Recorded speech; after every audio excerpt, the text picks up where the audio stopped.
The first 10 years of my life, I spent in a series of foster homes and orphanages. My mother had 3 boys by the time she was very young, in her early 20s. And my father abandoned his family. He just left. He took off one day.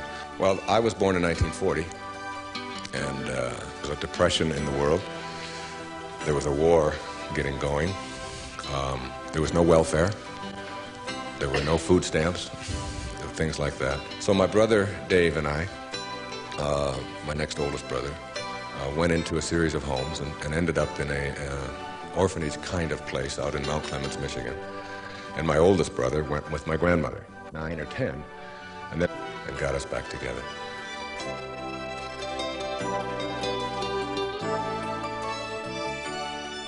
But being poor means you think poor. Self-worth comes from one thing: a belief that you are worthy. Teacher, therapist, consulting psychologist, and best-selling author, Wayne Dyer.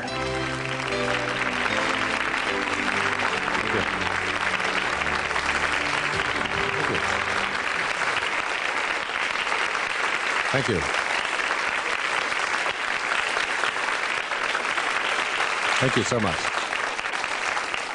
Enough. Thank you. I appreciate it so much. The topic, if there is such a thing, for today is choosing your own greatness, or being a no-limit person, taking charge of your own life. Something I really believe, that you are the sum total of all of the choices that you've made up until now.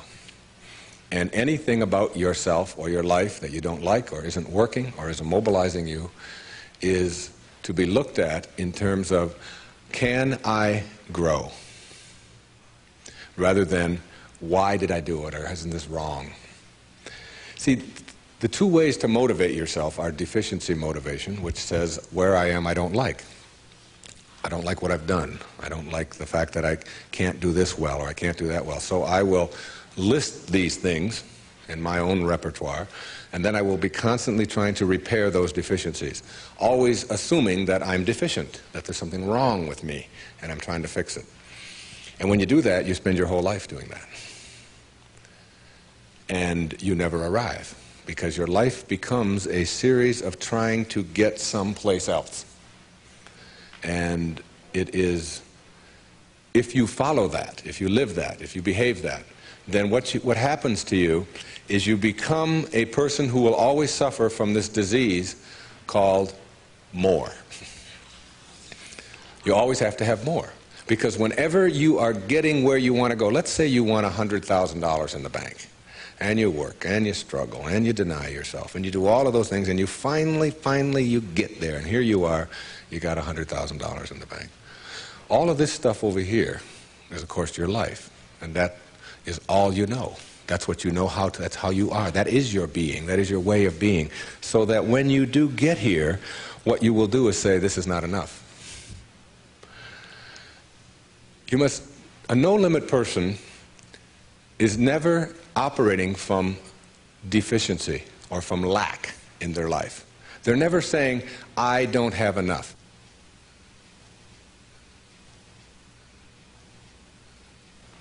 You see, you're never going to get enough. You already are everything. You're everything that you need. Think of it for just a moment. Everything that you need to have total bliss, perfection of your life, you already are. You already have it. You came into this world with nothing. That's how you're going out. And the time that you have here, what you have is your uniqueness, your specialness, and you don't need anything else. Now think on this. If you don't know how to appreciate what you have and where you are in your life, you don't need anything else. Because if you do get something else, you won't know how to appreciate that either. You'll just want more. Or you'll want it to be different. Or you'll want it to be the way it used to be. or you'll want someone else to be the way you think they should be. Successful people or no-limit people or self-actualizing people or inner-directed people, whatever labels that have been put on them by great thinkers and philosophers and therapists and people that have looked at human beings, these kinds of people are people who always have enough. There are some people, if you invite them over and you say, you know, I'd like you to come over tonight, and I'd like you to stay over if you can, instead of having to drive back. And they'll say, well, can you stay? And I say, well, I don't know if I can stay or not. Well, you could sleep on the cot. Oh, no, I could never sleep on the cot. I can't sleep on cots. I got a sciatica, don't you know? And I have back pain, and cots, no, that's out of the question. I couldn't sleep on a cot. And what about breakfast? Well, we don't have any food, but we have some old grapefruit that are in the refrigerator. They have a few spots on them. Oh, no, I could never eat grapefruit. And spots? No, thanks. I can't eat grapefruit spots. I just couldn't do that, you know. And these are people who never have enough. They are not able to be flexible and to change. And there are other people, if you say, would you like to sleep over? We got a place in the sewer. Hey, that'd be great. I can handle that. No problem. I've slept there before. It's all right. And all we have is grapefruit. Oh, I love grapefruit. Well, there's got spots on them. Oh, I really like grapefruit spots. Those are terrific. I'll go for those.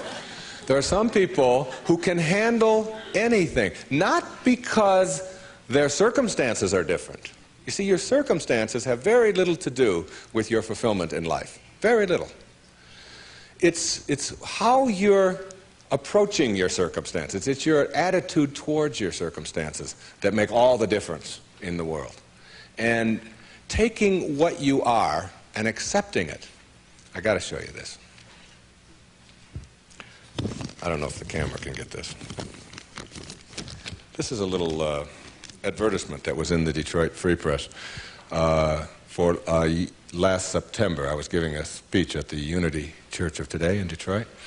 And it says, Dr. Wayne Dyer will talk about your inner child and how to deal effectively with problems in all relationships. And it was a real nice ad. You can see that.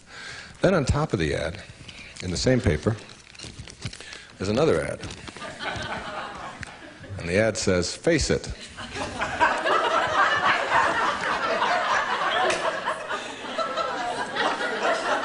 Right on top of my ad, there's no hiding from hair loss. And they got a picture of a guy with a box over his head. And they have a before and after guy there. And the after guy looks like he's just found fulfillment. And it says, you can't run and you can't hide. Hair loss is a problem, and unless you take action, it will continue. Now, we've got to look at this in terms of what I can do with this and how I can handle this. See, my daughter helped me with being bald a long time ago. She said, Dad, you're not really bald. Don't think of yourself that way. She said, you're just about this much taller than your hair. That's all. Just sort of a nice way to look at it, too. I just sort of outgrew my hair. I sort of transcended my hair, if you will. All right? No-limit people are human beings who take what they are and accept it, and don't tell themselves that somehow they're deficient because of anything about themselves.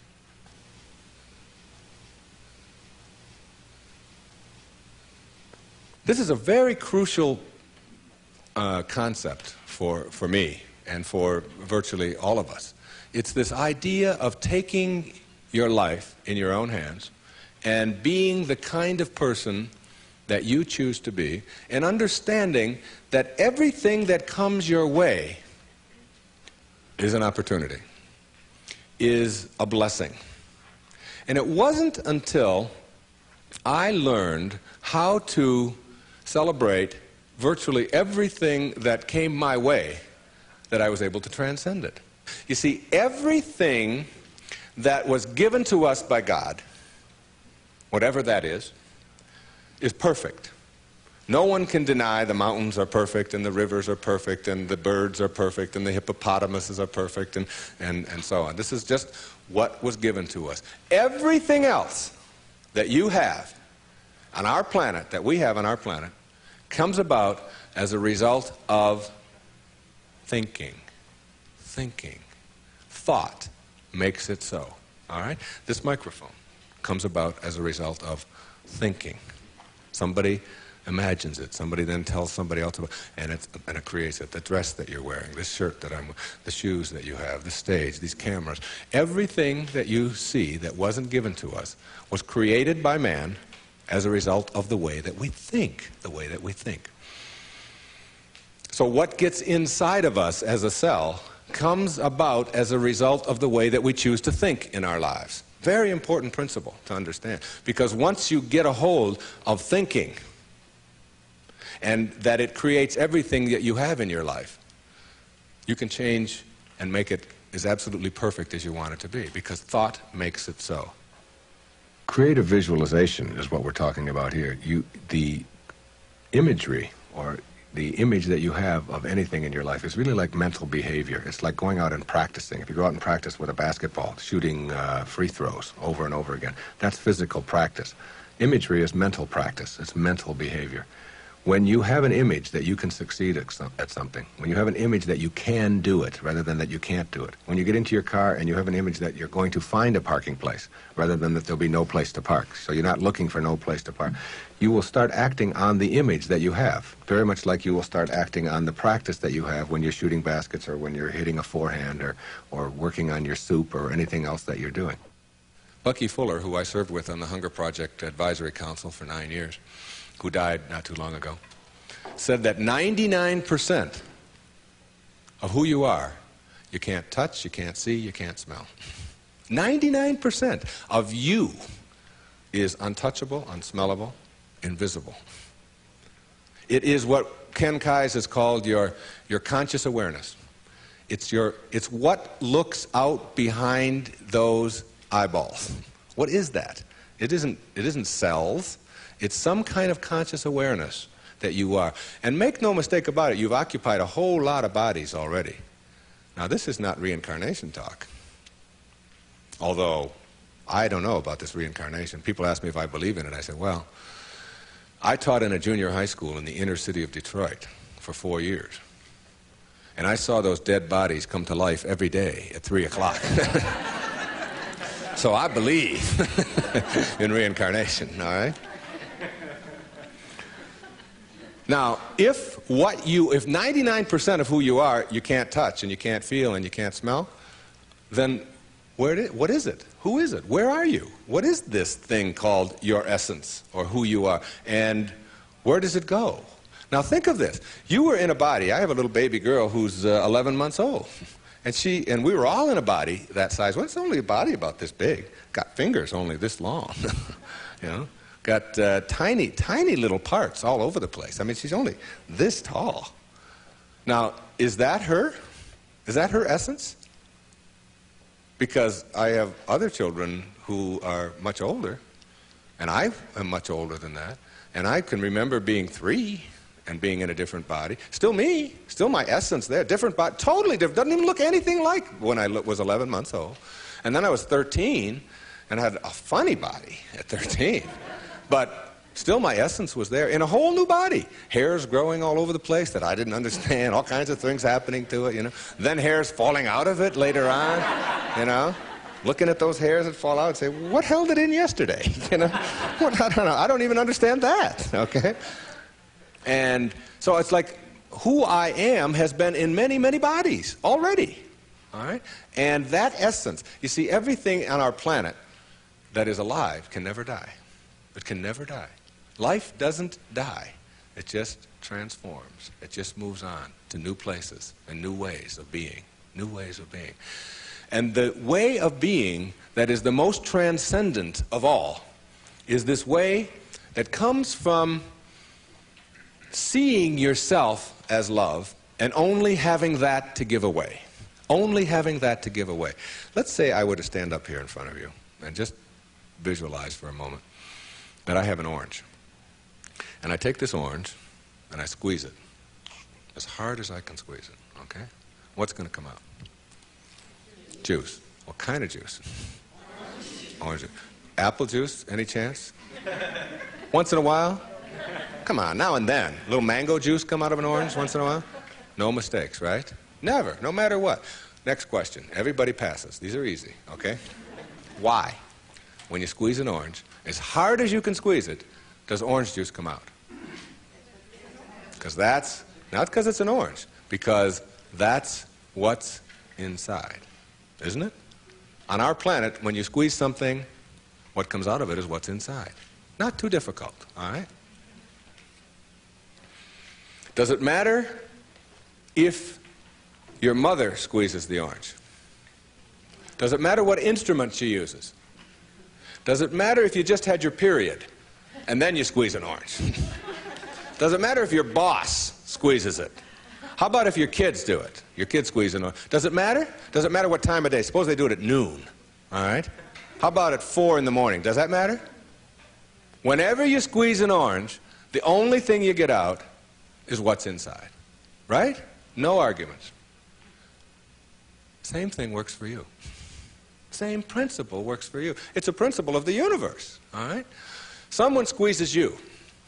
That is, someone puts pressure on you. Someone says things about you that you don't like. Someone puts attention on you, whatever. Your boss says something to you that you don't like. And out of you comes anger. And out of you comes hatred. And out of you comes fear.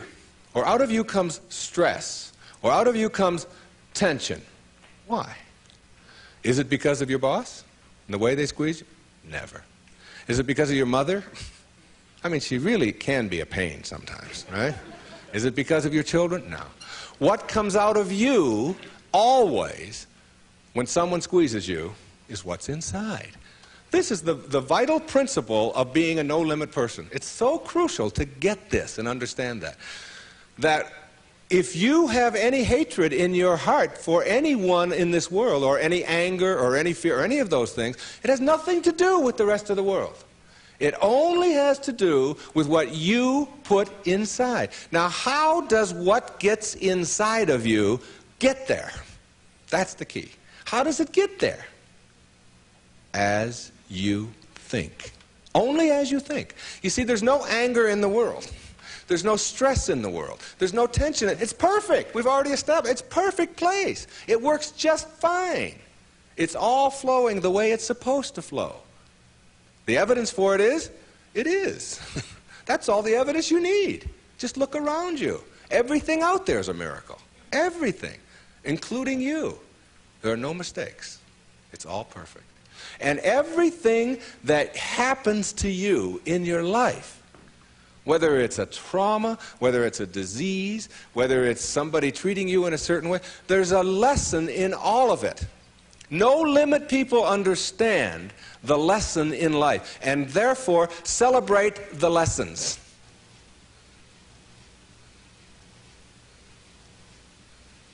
It's true. And when you get to that point in your life where you're not cursing the things that come your way and blaming the things that come your way, and particularly blaming it on somebody else, and you hear it all the time. She hurt my feelings. How's that possible? How can anybody hurt your feelings? Your feelings come from your thoughts. No one can hurt your feelings without your consent. No one can make a fool of you without your consent. No one can embarrass you without your consent. These are choices that you have that come from the way that you think. Someone calls you a name. Hey, stupid. And you turn around. I didn't even tell anybody I was coming. How did they know that, all right? And then you blame the person who called you a name. Instead of saying, that's just their opinion. That's just where they are. That's where they are on the path. And it's okay. All of you are in relationships, right? Everybody has a relationship of some kind or another. In your relationship, you have any problems? Any of you have a relationship and you don't have any problems?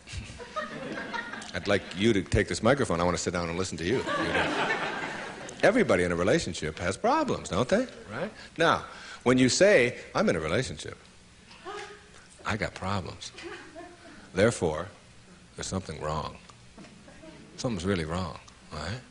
Now, if you're in a relationship and you have problems and something is wrong, you got to call in a consultant, right? You got to call in somebody to help you with the problems. You don't want the problems to go on. Who are you going to call in? You only got yourself. That's all you got. You might get a therapist once in a while, but they got worse problems than you do. The only consultant who can help you with your problems is you. And who is that consultant that you're calling in? We've already established that there's something wrong with that person, right? Something wrong. So now you're going to call in a disabled person to deal with your problems in your relationship, right? Now this is a really sick approach to curing your problems. You got somebody who says, we got a problem, you don't talk to me and I didn't talk to you, and you came home late last week and this week I called you and you didn't call and I was supposed to call you and then you didn't do it, and how can you do that? Now this is the consultant you're calling. Excuse me, would you come in and help us? I don't know if I can help you or not, I didn't come home. That's the person you got to deal with your problems. All right? Now what you can do is you can change all of that around. You can say, I'm in a relationship. We got problems. There's nothing wrong with that. That's the way things are. You know, my problem is that you are different than I am. And you think differently than I do. And you behave differently than I do. And you smell different than I do. And you have all of these attitudes over here that I don't have. Nothing wrong with that. That's the way it is. When two people get together in a relationship, you don't have two people becoming one. If you do that, then what you end up with are two half persons. Who wants a half a person in a relationship? You always are single. Even if you're married and and involved in a relationship forever, you're still always single. You're still always you. Your unique, special, perfect self that is not trying to love, but who is love, who lives love, who is being love. The same as if you pray to God and say, God, will you please help me with my problems? And want God to do it for you. Never happen. You've got to be God, not be afraid to carry God around inside of you. If you want to get healed, you have got to understand that you're not going to get healed if you are asking someone else to heal you. And ask any doctor that you know, any surgeon particularly, who's taking somebody into surgery, and ask them which person has a better chance of living, of surviving, say, serious surgery. Is it the one who has a will to live, or is it the one who's just given up? And the surgery and the cases are exactly the same, all right? But the person who has that will, which we can't define, you can't go out and get a bucket full of will and bring it in there. It's an attitude, it's an approach, it's a belief, all right, that you can do something. And when you have that belief about yourself, then you've got so much better opportunity to be well in your life. And a belief is everything. I don't know if you've ever thought of that. I watched a little girl, 5 years old, learning how to swim. And she's holding on to the edge of the pool, and she wants to get over here to the steps. And it's just 5 feet or 6 feet, and she'll let go, and then she'll hold on again. And she'll let go, and she'll hold on again. And finally there comes a time when she lets go and goes for it. Okay? You've seen this with your children, and what you ask yourself is, in the moment before that when she was holding on, and then look at the moment afterwards, does she have any different skills? What's changed? Yeah, the skills she doesn't have any new skills. She didn't learn any skills in that second. What she has is a belief that she can do it. And when you believe it, when you really just believe that you can do it, that's what allows you to swim. And when you think about it now, do you know how to swim? Yeah, so when you dive into the water, you don't think about that. You just know when you dive into the water, you can swim. You don't have any necessary swimming skills or anything like that. Or when you get on a bicycle, you get on, you know that you're going to, unless you believe you can't, because you've never gone out there and tried it and worked on it and done it. You told a story of a patient of yours who had that very problem, who said she didn't know how to ride a bicycle. Yeah, Gail, who came to me many years ago. And you know why she said she couldn't ride a bicycle? Because her mother wouldn't let her get on one. Cop out. Yeah, absolutely. And she had these beautiful big white teeth, and her mother had always told her you could fall and break your teeth, and I wouldn't want that to happen to you. So here she was now in her 30s, and telling me that she couldn't ride a bike, and she was in therapy. And I said to her, okay, let's go. She said, go? Where are we going? I said, well, I've got a bicycle downstairs, and I'm going to show you how to ride a bike. I'm going to have you teach yourself how to do this. And she said, look, I didn't come here to pay you the kind of money that I'm paying you to have you teach me how to ride a bicycle. I came here to find out why I can't. I said, oh, well, you're going to need another 30 seconds of therapy easy, okay? The reason you can't is because you never got yourself on a bicycle. And until you do, you never will know how, and you just believe that you can't. Oh, that's the end of that. There's no more to talk about that. Now, what we have to do is get you to get out there, and we went downstairs, and it was a woman's bike, and I've helped a lot of people to teach themselves how to ride a bike.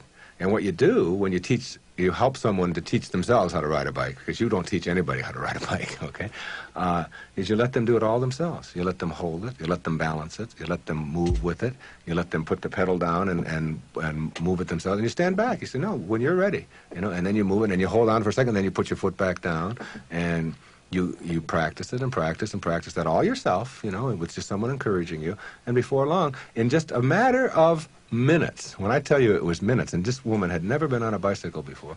She rode like 2 blocks on a bicycle. She couldn't believe that she now had a belief. Being, to me, means seeing the greatness and the uniqueness in you and never letting anybody else convince you to the contrary. When people ask me, come on, you're always talking about being up and you're always positive and so on, you mean to tell me that you're always that way? I say, yeah, I really am. And it isn't because I'm out there doing something in an artificial way. It's an authentic response to my having gotten the junk out of me. And the junk is the way that I used to think, the way that I used to think. Think for a moment, if you can visualize right here, a clock, a big clock. And the hands on the clock go from 1 to 12. The clock starts right out here with the minute hand, and it goes over towards the 3, the hour hand, minute hand. And that's the time in your life when you are moving away from yourself, from your true self. That's the time when you are trying to put other people down, trying to prove that you're bigger and better than somebody else, trying to make yourself right all the time, as opposed to being with somebody else. It's like you're moving away, and a lot of people spend a lot of time moving away from their true self, because your true self is this little child, is this beautiful little child inside of you that has only love and acceptance for everything in the world, and no dis-ease, no absence of ease. You move away towards the 3, and then you move down here this way, and you're still moving away from yourself until you hit the 6. The 6 is the point in your life, symbolically, metaphorically here, when you are the furthest away from yourself that you can be. It's the low point in your life. It's the point where many people break down, or many people break down their relationships, or they feel full of despair, they feel full of hatred, whatever it may be. And a lot of people die then. A lot of people are put into hospitals then. A lot of people have to really seek out therapy then, and so on. And when you're at that 6. There's another part of the clock that goes from 6 to 12 that I think of as living in the light. And this is when, and see, this clock hand never can go back. It can't go back. It can only go this way. It only goes this way, as does life. It only goes this way, forward. In this period, this place between 6 and 12, that's when you start coming back to yourself. That's what enlightenment is. That's the pathway to enlightenment. When you send out that stuff that is destroying you, that is killing you in one way or another, and you move yourself back over here, and eventually you get yourself all the way back. This is the light over here. This is the place where you can't go back. You'd be tempted. You might be tempted to steal. You might be tempted to use anger. You might even slip a little bit, and you catch yourself. I can just not too long ago, there was we got a problem with our sprinkler in my home. One of the sprinkler heads is off, and if you ever seen that happen, you get a gusher going up there. And I've been wanting to get that thing replaced for the longest time. And I'm walking out of the bank, and there's a sprinkler head right there in front of the bank. Now, I practically own this bank, okay? So I go there every day, and I do a lot of business with this bank. And I'm looking at this sprinkler head, and I think, all I have to do is just unscrew this thing. It wasn't on or anything. They'll replace it tomorrow morning. It's 98 cents or whatever. So I actually get down there, and I start turning the sprinkler. And then I start thinking, do I want this karma? Do I want to steal? Do I want to take? I know it's only a 99, and if I went into the bank, they'd probably give me one anyway if I asked them. And I just turned it back, And I said, if I want a sprinkler head, I'll go and buy one for myself. This doesn't belong to me. It was just like a split second of weakness there or whatever it was. But it illustrated to me that I can't go back there. I could never. And there was a time in my life when I could have done that. I can be absolutely frank with that. I could do that. I can't go back there anymore. That's where you start. That's the place to start. Because when you get all of that out, when that's all gone, and I mean gone, and it only comes about as a result of the way that you think, so it's just changing around your approach to life, the way that you think in life, when that starts to go away, what you've become filled up with is what your natural self is, which is this loving, accepting, not fighting the universe, but instead living in it and going with the flow and all of the kinds of cliches that you've heard 1,000 times. That's the metaphor there. And you see, every time you try to go back, can't do it. You can't do it. And the ingredients that make for a no-limit life are 5, in my opinion. The first is quality rather than appearances. You begin to change your thinking from appearances and how things look and how other people view me, okay? Because every time you find yourself upset in life about anything that anyone else has said, what you're really saying is what you think of me is more important than what I think of me, all right? So you change from appearances to what I call quality thinking. Quality. What is the quality of my life, rather than how does it appear to others? Now, do you tell yourself that because my friends don't like me, that means there's something wrong with me? No, that's what you have to learn. That another person's opinion is just that. It's their opinion, and that's all it is. Every time you are upset, or your children are upset, because of what somebody else says about them, including their peers, what you are really saying in that moment, and this is really important, what you're saying is, what you think of me is more important than what I think of myself. And you must never give anybody that kind of power and control over you, because they will always have it. The funny part about approval, for those of you who really want it, now I'm here to tell you that I like approval. I enjoy it. I find it one of the most exciting things in the world. I like it when people read my books. I love it when people applaud. I like it when people tell me nice things and all. I like approval. I'm the first one to admit it. What I don't do is I don't need approval. There's a big difference between wanting approval and needing approval. When you need approval, it means you become immobilized when you don't get it, from making other people's opinions more important. Now, for those of you who say, yeah, but I want approval and I need it, and if I don't get it, and so on, then understand this. The people who get the most approval in life are the ones who care the least about it.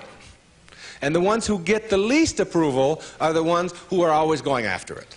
So if you want approval in this paradoxical way that I'm talking about it, stop needing it.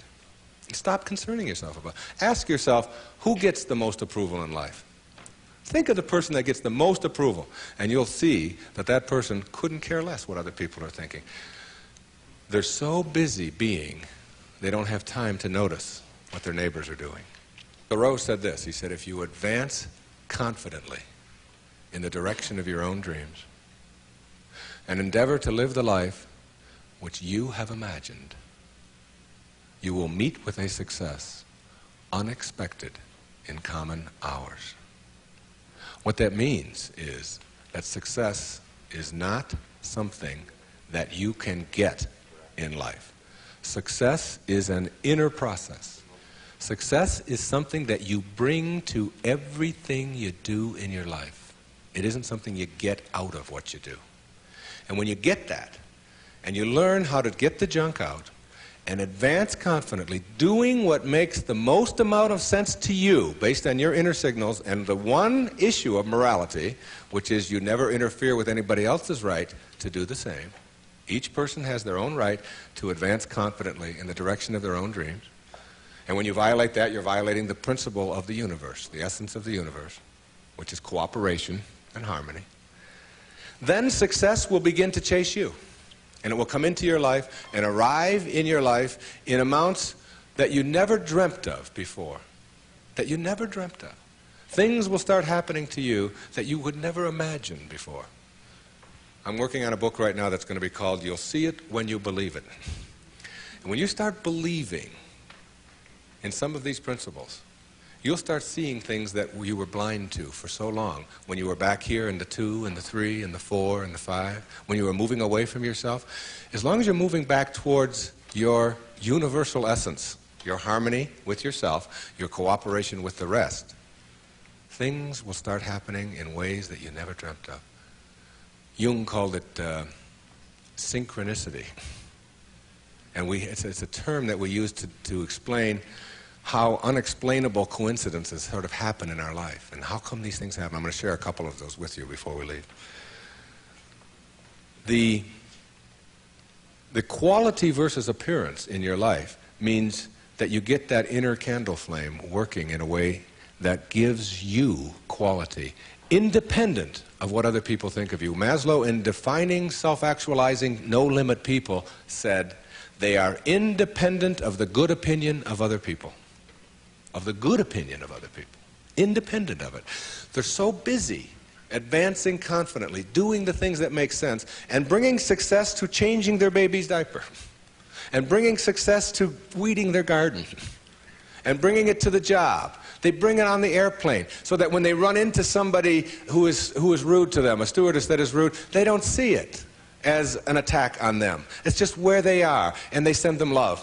Help them a little bit, you know. They're kind. When somebody wants to get in on the freeway, and they're one old temptation when they were on the 1 to the 6 side was to say, oh yeah, nobody's getting in front of me, I'm getting there first. It's like, they slow down a little bit. They don't have all that type A stuff of having to beat somebody else and having to defeat somebody. It's a new way of being. It's a way of quality, where your harmony allows you to cooperate, and you are a part of what this whole thing is about. New way of being, quality rather than appearances. Another new way of being, very important. Living your life on ethics rather than rules. Ethics rather than rules.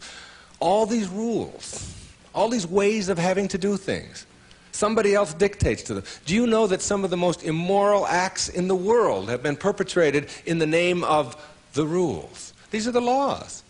What do you think Nazi Germany was all about? Everybody doing all these horrible things to other people. I'm only doing my job, was the defense we all heard at Nuremberg. I was just doing my job.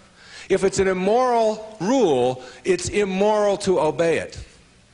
And self-actualizing people, as Maslow tells us, have rules inside of them that they could never obey, never disobey, ever. And they have to do with ethics, how you treat people. How do you think we get to where we are now? You know who Rosa Parks was? The woman in the South, the black woman in the South who said, not today, I'm not going to the back today, no way. I know what the rules are. The rules were all over the place. If you needed a reminder, there were signs every place, colored in the back, white in the front. And she said, no, I'm sitting here. And that made all the difference. Ethics, not rules. When your children start disobeying rules that need to be disobeyed, don't be surprised. When I was in the service, they had a policy on Guam, where I was stationed, which would not allow the Guamanian civilians to shop in the PXs and the Navy exchanges. But they did allow all other civilians to shop in the Navy exchanges and PXs. But if you were Guamanian, that is, if your skin was dark and your eyes were shaped a little different, then you couldn't. A clear, outright violation. I was a serviceman. I was in the Navy. I was a communications cryptographer. They had a newspaper in the Guam Daily News, and it said, an invitation to speak your mind. And it was a letter writing contest. And they offered $75 to the first prize winner. $75, this was 1961. That was a fortune to me. That was a month's pay in the Navy at that time, almost. So I entered the contest, and I knew I would win it. I had already written a novel at that time. A whole novel I had written while I was on Guam. I knew it wasn't going to be a contest. I felt sorry for the other people entering it. I knew I was going to win this. Unfortunately, I didn't realize that when you're in the service and you have an opinion and you don't submit it to the chain of command, that you can be court-martialed for that. So the headlines on next week's Guam Daily News were U.S. sailor assails policy of discrimination. Big, hot stuff, all right? And I was called before a vice admiral, commander Naval Forces Marianas Islands, and threatened with a court-martial because I had disobeyed the rules, even though the rule was immoral. There are lots of them like that. And when I went in and they threatened me with a court-martial, I told them this was my battle plan. They didn't have Xerox machines in those days, so I had to get a lot of carbon paper. I wrote a letter to President John F. Kennedy, and I wrote a letter to the Secretary of the Navy, and I wrote a letter. My hometown was Detroit. I wrote a letter to the Detroit News and a letter to the Detroit Free Press, telling them what was happening to me as a result of just expressing my opinion about an immoral act that was going on over here on Guam. And I showed the naval vice admiral my letters right there. I said, I've only sent the one to the president and the secretary of the Navy. These letters go to the newspapers across the country. There was one there to the New York Times as well, and the Los Angeles Times. It was, and I just spread them out before him. I said, if you court-martial me or punish me in any way for this, then what's going to happen is the world is going to find out about this policy. And I'm prepared. I'm ready. I can handle it. And I was 20 years old at the time, or 21. Not only did I get a blessing from that, because all things come in blessings for you, I got out 90 days early. And they stamped on my record, P.I., because the president took it up and sent it to the secretary. Must have. And I never heard from him, but the P.I. on your record means political influence. And they don't like anybody with political influence in the military. And as soon as they saw that, they said, this is somebody we probably will be giving a discharge real soon. There was no court-martial, and in September of 1962, a brand new policy was initiated on Guam, which allowed any civilian to shop in the Navy exchanges. And it came about as a result of someone saying, these rules are immoral, and therefore it's immoral to obey them. New ways of being, ethics rather than rules. And when your kids want to know why, how come these rules are so stupid? How come we have to do this? Encourage them to change them. My mother always did that. She would have to help me get out of the messes that I got myself into, because I did it in my impetuous youth. I would just, when they would say to me, what's more important, your job or school? I was just honest. I said, my job, of course. That's how I felt in those days. But what you do put out in the world is exactly what's coming back to you. And if you find things coming back to you that you don't like and don't understand, don't ask yourself why these things are coming to you. Ask yourself what you're doing to make them come back to you. And when you start putting the responsibility on yourself, you'll start seeing dramatic changes. Dramatic changes. A new way of being. Instead of ethics, instead of rules, ethics. Another new way of being. Instead of looking all your life for achievements and externals, try living your life on knowledge for the sake of knowledge. Knowledge instead of achievement. For the sake of knowledge. Being in a context in which you don't have to collect a lot of merit badges. You don't have to collect a lot of awards and other people's value judgments. That you go to school or you go out into the world or you read or whatever it is you do because it makes sense to you, not because of what somebody else is going to put on a transcript or where you're going to appear in a class list. We need to help our children to understand and value the importance of knowledge for the sake of knowledge and doing things that make sense rather than taking the easy way. Knowledge rather than always trying to achieve. We're in an achievement-oriented society, which tells us that we evaluate and judge a human being based upon how many achievements he has. But most of the people who get caught up in that trap and are always in this circle of trying to get ahead, trying to always get ahead, their reward for that almost always is higher blood pressure, ulcers, early deaths, and even things like cancer, we're beginning to find out, are related to the kinds of stresses that we have. And remember, it's a perfect universe. There's no stress in it. There's only people thinking stressful thoughts.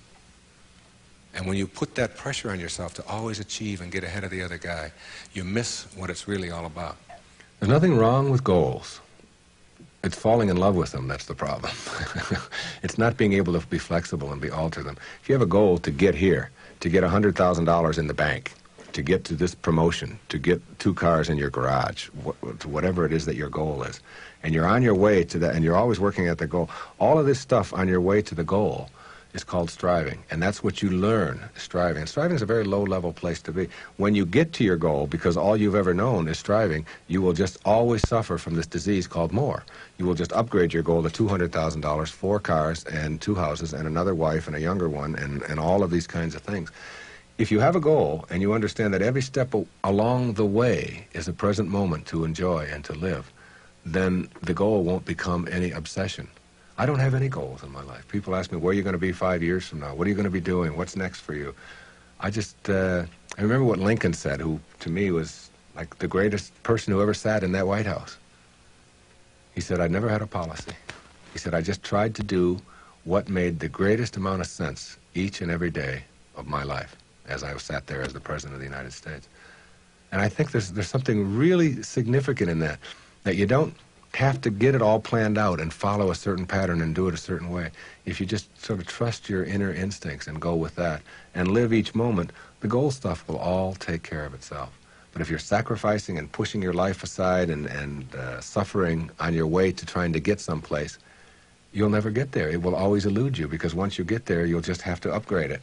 And that's because that's all you'll know. Nowness is that purest form of sanity, living in this moment and enjoying it.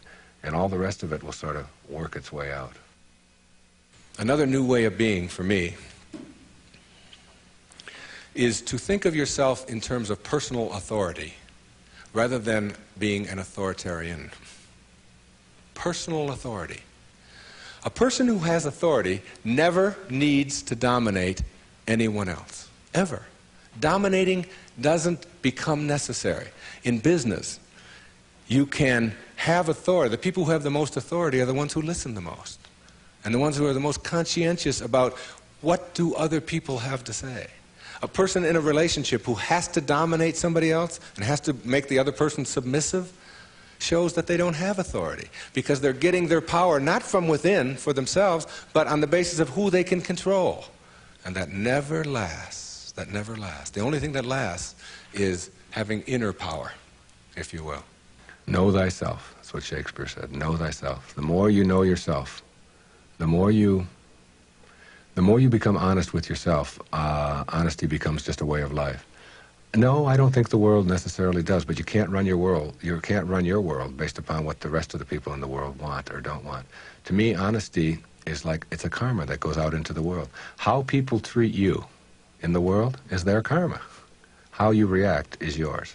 And when you react to it with dishonesty, that's what you're putting out into the world, dishonesty. And when you put dishonesty out into the world, that's what's going to come back to you, because what goes out is what comes back. That all, as you sow, so shall you reap. I mean, it's in every great institution that there is in the world, whether it's a religion or a philosophy or whatever. What you put out is what comes back. Whatever you plant is what you're going to get back. And the more that you put out honesty, just because it's what you are, because you are being honesty, you're not trying to be honest, you're just being honesty, then that's what will come back to you on a regular basis. And when it doesn't, you'll just see that as another test for you to pass. And finally, a fifth way of being that is new, for me, it has become a way of life. It's called serenity instead of acquisitions.